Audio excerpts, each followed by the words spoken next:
आज हम लेकर आए हैं उत्तराखंड के दिन भर की बड़ी खबरें। उत्तराखंड में कोरोना मरीजों की संख्या लगातार बढ़ती जा रही है। मामला 5,961 पहुंच गया है। वहीं 63 लोगों की मौत हो गई है। उत्तराखंड कोरोना ट्रैकर कुल आंकड़े 5,961, स्वस्थ 3,533, एक्टिव 2,365, मौतें 63। अब उत्तराखंड के विभिन्न जिलों की बात करें तो देहरादून 1,391, नैनीताल 926, टिहरी गढ़वाल 496, हरिद्वार 1,103, उधम सिंह नगर 974, पौड़ी गढ़वाल 196, अल्मोड़ा 264, बागेश्वर 98, चमोली 82, पिथौरागढ़ 105, रुद्रप्रयाग 68, उत्तरकाशी 162, चंपावत 96। कारगिल विजय दिवस, सीएम त्रिवेंद्र सिंह रावत ने शहीदों को अर्पित की श्रद्धांजलि। कारगिल विजय दिवस के मौके पर सीएम त्रिवेंद्र सिंह रावत ने गांधी पार्क स्थित शहीद स्मारक पर कारगिल शहीदों को श्रद्धा सुमन अर्पित किए। इस मौके पर सीएम ने कहा कि कारगिल के वीर सैनिकों के बलिदान को हमेशा याद किया जाए।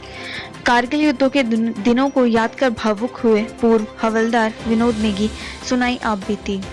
कारगिल युद्ध की दास्तां बयां करते हुए नेगी ने कहा कि जब वह युद्ध में घायल हो गए थे तो उस समय साधन उपलब्ध नहीं होने की वजह से उनके परिवार को चिट्ठी के माध्यम से उनके घायल होने का पता।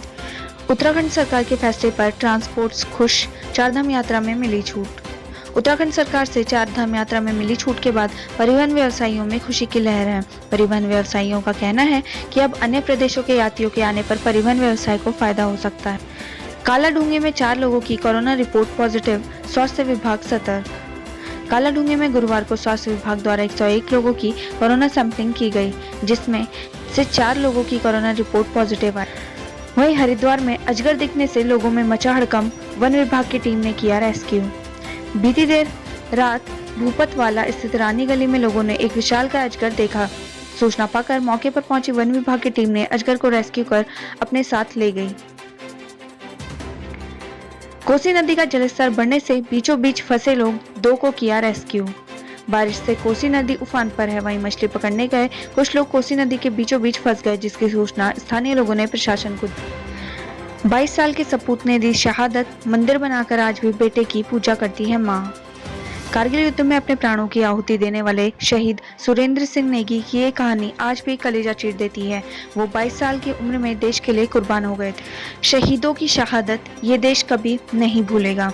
आज से 20 साल पहले साल 1999 में देश के जवानों ने कारगिल में दुश्मनों का मुंहतोड़ जवाब दिया था। कई जवान कारगिल पर जीत की खुशी में तिरंगा लहराकर लौटे, तो वहीं सैकड़ों जवान तिरंगे में लिपटे हुए आए।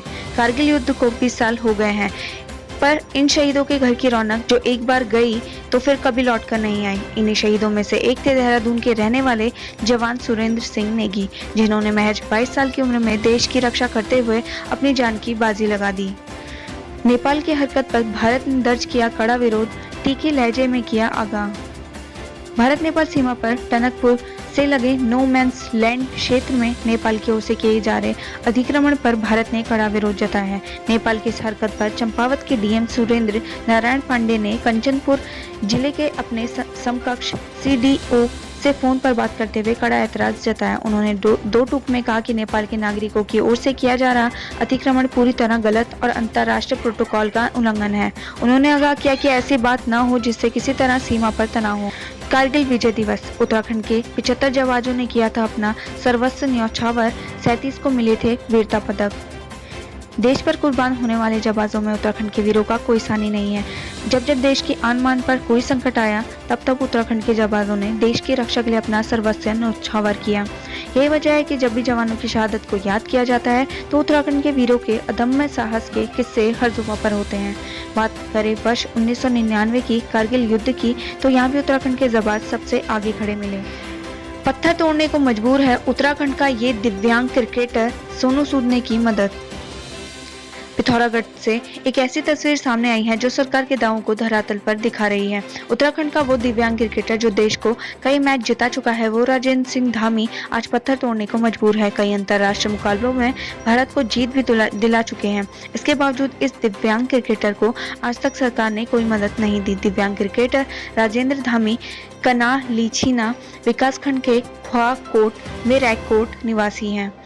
धामी पिछले कई सालों से जीर्ण शीर्ण घर में रह रहे हैं। उनका कहना है कि पीएम आवास योजना के तहत वह कई बार अधिकारियों और जनप्रतिनिधियों से घर दिलाने की गुहार लगा चुके हैं। 2021 में देश भर की 30 महिलाएं चढ़ेंगी हिमालय की 3 चोटियां।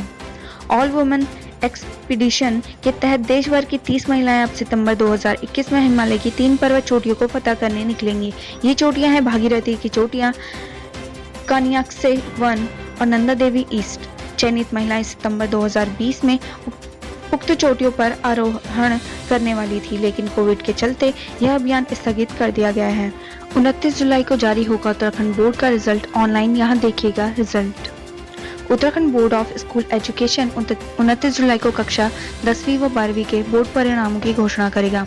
बोर्ड मुख्यालय रामनगर में शिक्षा मंत्री अरविंद पांडे 29 जुलाई सुबह 11 बजे परीक्षा फल की घोषणा करेंगे। उत्तराखंड बोर्ड में इस बार कुल 2,71,690 परीक्षार्थी शामिल हुए। इसमें से इंटर के 1,21,301 और हाई स्कूल के 1,50,389 परीक्षार्थी शामिल हैं। यहाँ देखें रिजल्ट। ऑफिशियल वेबसाइट https://ubsc.uk.gov.in या http://uaresults.nic.in। Popular website http://uttarakhand.indiaresults.com। जरूरी खबर, 12वीं के बाद इग्नू में दाखिले का मौका 31 जुलाई तक ले सकते हैं विभिन्न पाठ्यक्रमों में एडमिशन। 12वीं के रिजल्ट आने के बाद दाखिलों की प्रक्रिया शुरू हो चुकी है। इंदिरा गांधी राष्ट्रीय मुक्त विश्वविद्यालय में ग्रेजुएशन के विभिन्न कोर्सेज में एडमिशन के लिए आवेदन कर सकते हैं। यहाँ 31 जुलाई तक एडमिशन का मौका है। वहीं बड़ी खबर आ रही है, 31 जुलाई को खत्म हो रहा अनलॉक 2, अनलॉक 3 के लिए बन रही एसओपी, जाने क्या होगा खास। अनलॉक 3 के लिए एसओपी बनाने की प्रक्रिया शुरू कर दी गई है। 31 जुलाई को अनलॉक 2 खत्म हो रहा है। सूत्रों की माने तो अनलॉक 3 में सोशल डिस्टेंसिंग के साथ सिनेमा हॉल खोले जा सकते हैं। सूचना प्रसारण मंत्रालय ने इस संबंध में गृह मंत्रालय को एक प्रस्ताव भेजा है, जिसमें 1 अगस्त से सिनेमा हॉल खोलने की बात कही गई है। इससे पहले सूचना प्रसारण मंत्रालय और सिनेमा हॉल मालिकों के बीच कई दौर की बैठक हुई थी, जिसके बाद सिनेमा हॉल मालिक 50% दर्शकों के साथ थिएटर शुरू करने को तैयार हो गए हैं। हालांकि मंत्रालय चाहता है कि शुरुआत 25% सीट के साथ सिनेमा हॉल खोले जाएं और नियमों का सख्ती से पालन हो।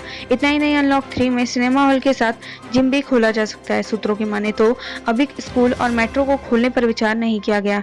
वहीं राज्यों के लिए भी अनलॉक 3 में कुछ और ढील दी जा सकती है। श्रीनगर गढ़वाल के लिए गुड न्यूज, तैयार हो रहा है ये ओपन जिम, रखिए अपने स्वास्थ्य का ध्यान।